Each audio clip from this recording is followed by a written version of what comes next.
Assalamualaikum warahmatullahi wabarakatuh. Hai, perkenalkan dulu, nama aku Nisfi Nurul Maghfirah atau biasa dipanggil Nisfi, dari jurusan Akuntansi Syariah, Fakultas Ekonomi dan Bisnis Islam, angkatan tahun 2024 dengan NIM 240105040285. Hai teman-teman, setelah kita belajar segala macam jenis pajak, pertanyaan sekarang, bagaimana sih cara lapornya?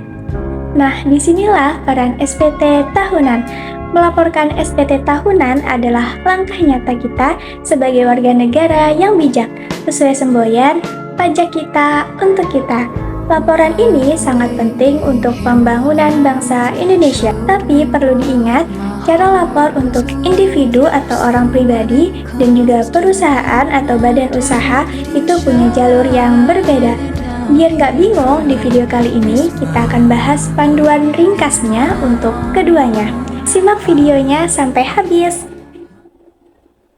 Nah, jadi apa ya yang dimaksud dengan SPT tahunan? Jadi SPT tahunan adalah surat pemberitahuan untuk melaporkan penghasilan, pajak terutang, pajak yang telah dibayar, serta harta dan kewajiban selama 1 tahun pajak, baik bagi wajib pajak orang pribadi maupun wajib pajak badan.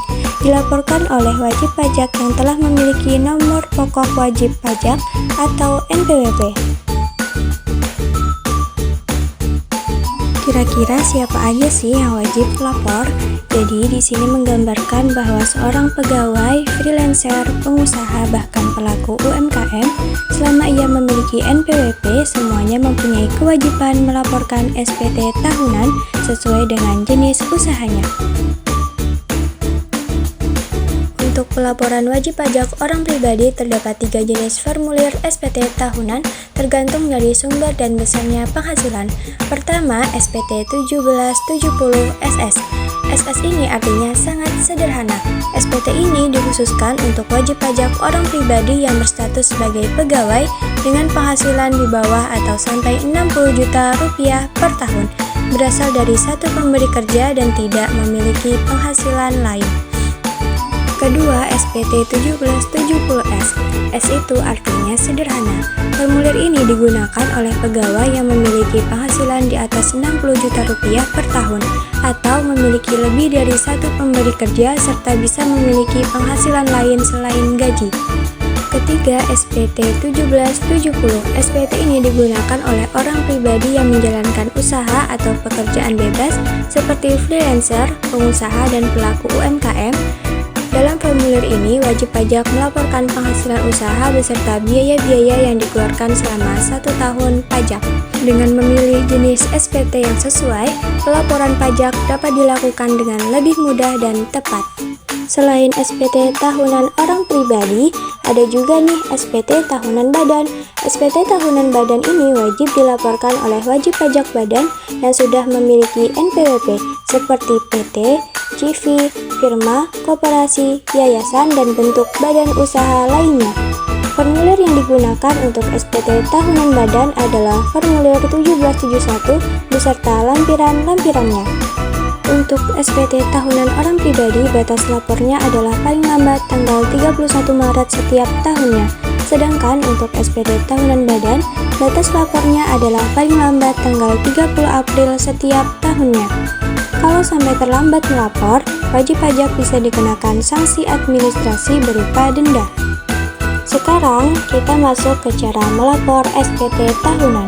Pelaporan SPT dilakukan melalui website resmi Direktorat Jenderal Pajak di pajak.go.id, lalu masuk ke layanan DJP Online atau Cortex.